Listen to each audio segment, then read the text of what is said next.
Ladies and gentlemen, boys and girls, people of the internet, happy Tuesday. It is 8 a.m. Central Time, 9 a.m. Eastern Time. That means it's like 4 a.m. Pacific Time, something like that. Guys, good morning to you. It's Coach Kyle out of Baton Rouge, Louisiana, coming to you for the G.R.O.W Show, your daily checkup for the neck up, your daily moment in time to get that mind right, to go on and tackle the day, whether that is business or personal. Guys, we're here for you, the G.R.O.W Show. If you do not know what it means, the G stands for guide. We are not the heroes of this journey. You are. It's our job to help guide you to the best version possible. The next one is refinement, man. Refinement, getting 1% better, being Kaizen, constantly and never ending improvement, right? We're looking to refine the things that we're doing to small tweaks that lead us onward. The O stands for ownership. We got to take ownership. Our DNA and our fingerprints are on literally everything that we do. So we got to take ownership of that. And the last one, W, is wealth, man. We are looking to build wealthy lives, not just financially, spiritually, physically, relationally. We're looking to build wealth in all the things, man. Great abundance, not just money. Guys, again, my name is Kyle Evans. Today, we've been talking about mindset a lot in the past days, also sprinkling in some tactics. I figured today we would do a Tactical Tuesday, if you will, if you're looking for some pizzazz out there. Now, one of the things that I do, along with traveling around the nation and doing seminars with Bold and Keller Williams, is I'm also a one-on-one coach for mastery. So I have clients in real estate and entrepreneurs looking to grow their business, especially when sales. So what I wanted to give to you guys is something that's popped up here recently on some of my calls with some of my clients who are looking to improve their influence and their efficacy in how they handle specifically listings and sellers. So I said, hey, why not bring it to the masses on a Tuesday morning? So here we go, guys. Let's dive in today. You may have heard about this before. This is the pain and pleasure quadrant or the pain and negative quadrant.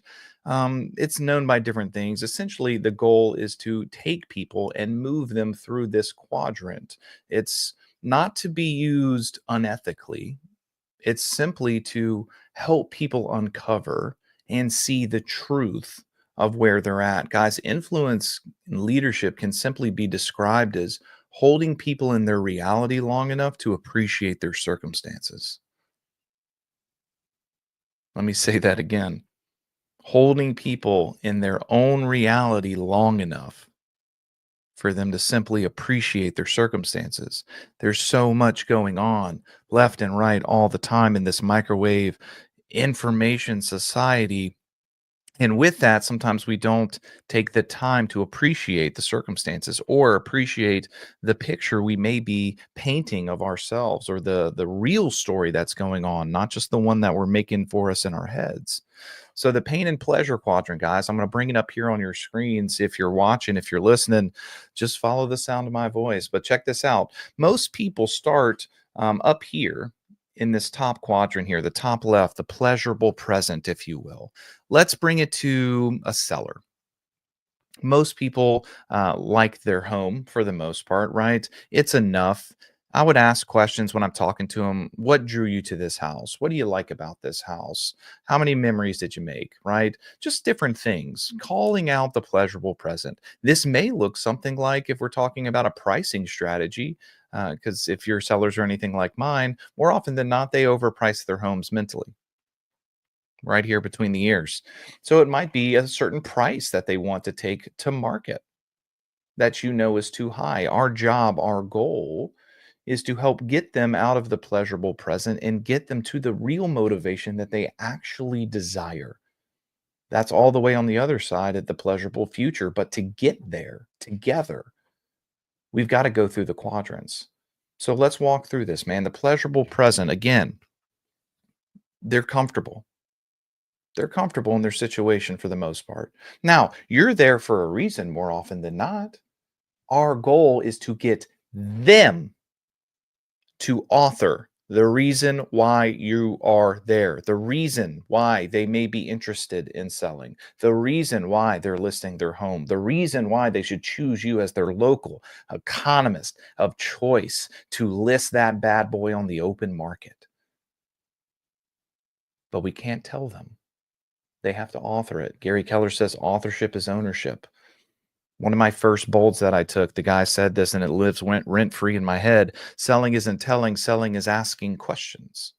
So, what questions can we ask to jog them from pleasurable present to painful future? It may look like something like this. Um, one of the things that we talked about is that, you're feeling a little cramped in here. You would like some more space. Tell me more about that. Or something like, hey, in what ways are you noticing that the house is too far away from your job? How is that impacting your life? What ways are you noticing about that? Or maybe it's, hey, I know that you like this home or this house, and you still had told me that you need to relocate to X city or X state. Tell me more about that. What brings you there? Guys, our goal here is to understand a pain point and get them to identify it. If it is relocating, when?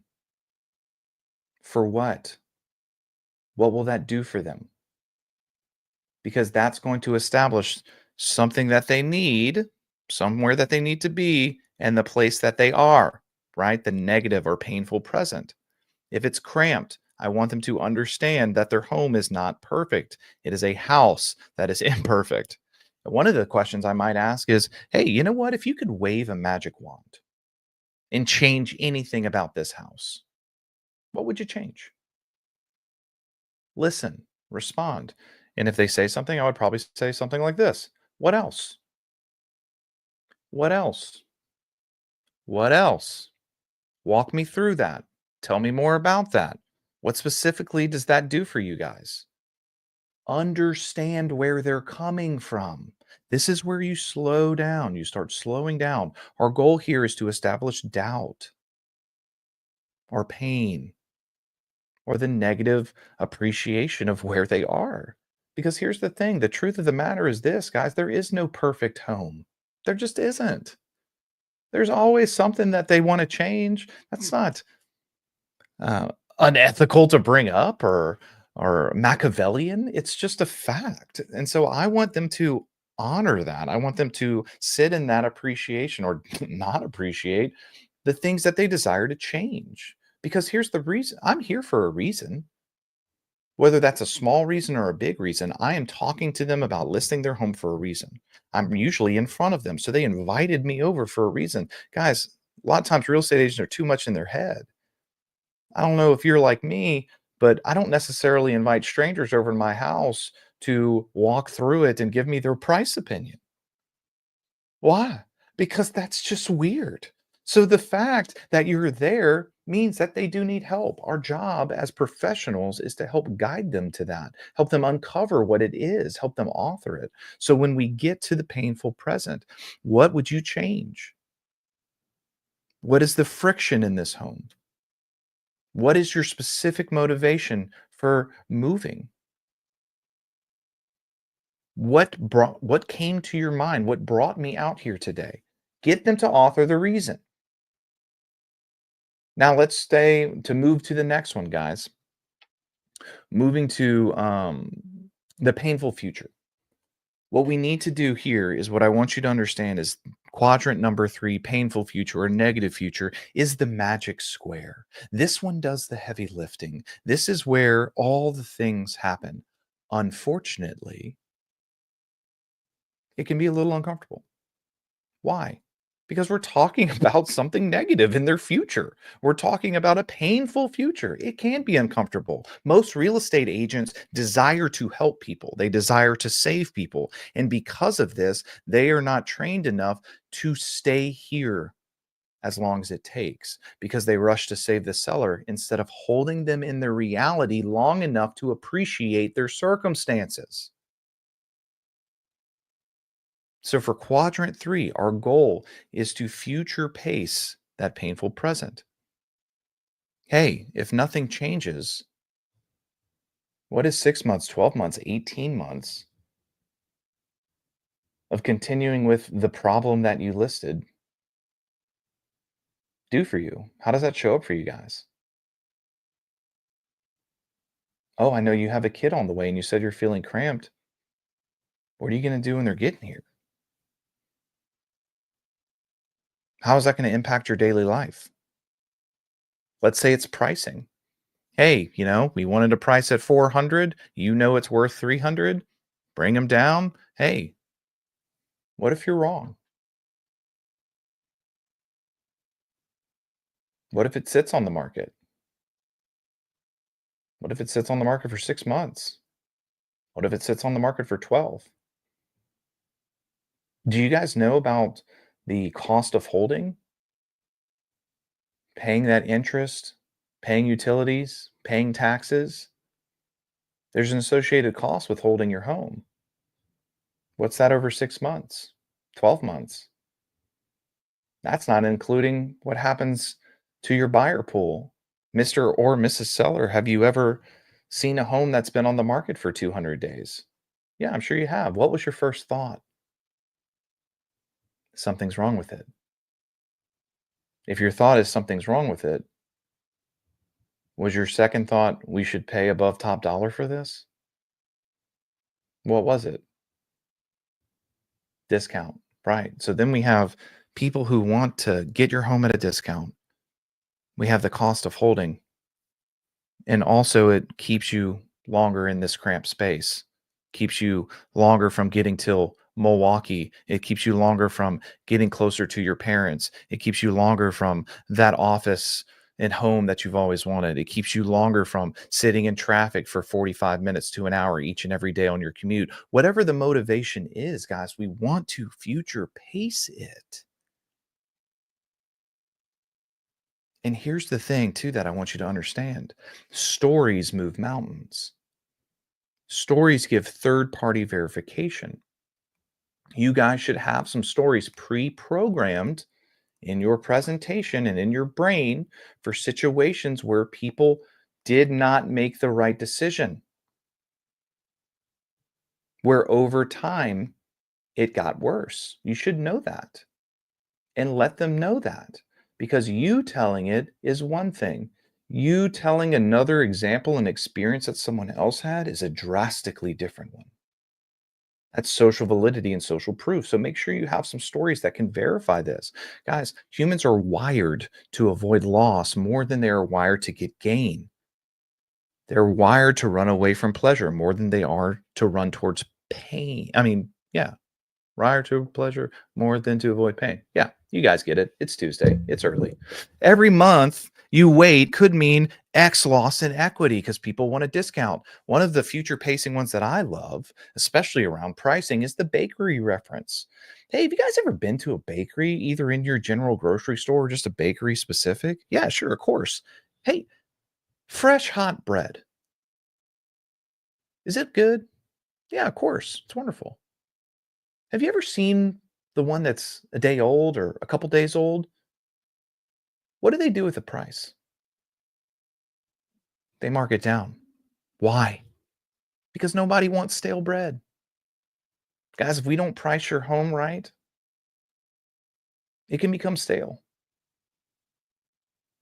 And if your home becomes stale, people are going to want it at a discount. So here's the thing, guys. This is our pivot shift. This is our moment to move. We've had open ended questions. We've uncovered the motivation. We've let them sit and stew in it. By the way, during this time, silence is your best friend sometimes. The first person who talks loses. Let them marinate in it. If you have a saving problem like I do, or you tend to lean to it, one of the tricks that I do is I spin my ring on my finger. It is a physical representation to remind me to hush, because I'm going to talk. I'm going to interject.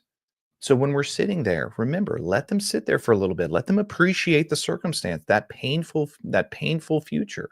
So now our goal after they've sat there, after they've understood it, after they've authored the negative future, I desire you guys to move them to the positive future or the pleasurable future.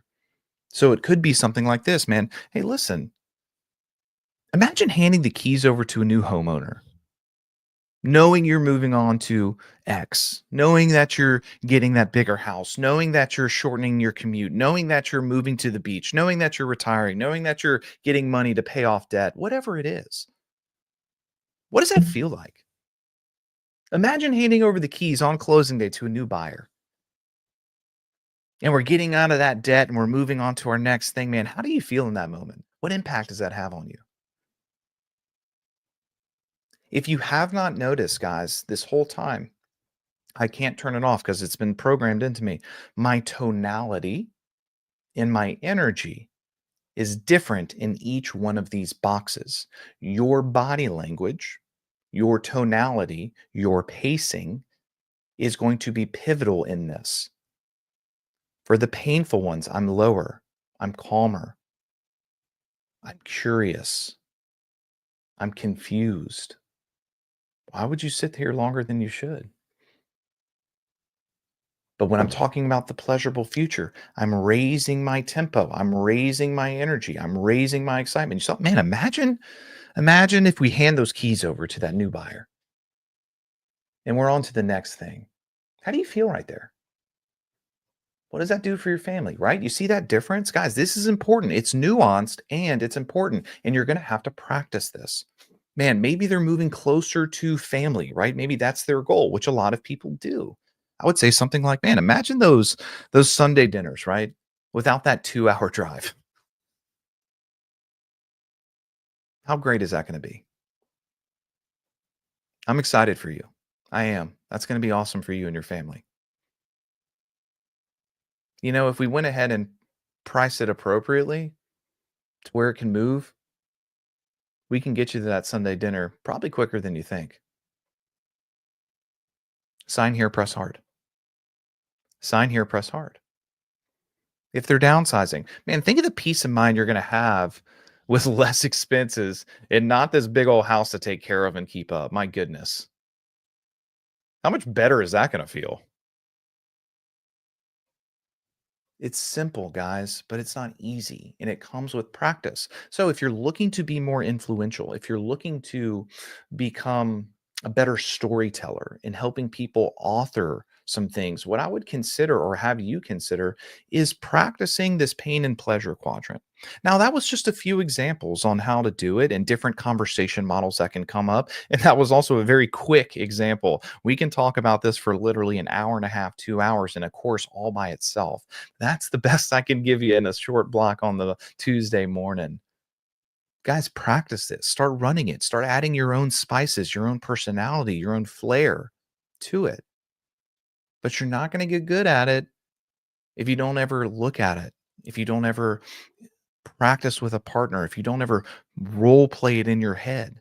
So, my challenge to you is this, man, spend some time on this week. Identify this. Get a coach who can walk you through it. Guys, if you want to learn more about MAPS coaching, whether it's mastery, breakthrough, fast track, if you don't even know what those words mean, give me a buzz, man. Drop me an email, whatever, shoot a comment here. Be happy to walk you through some of this and tell you more about what we can do to get you to the next level.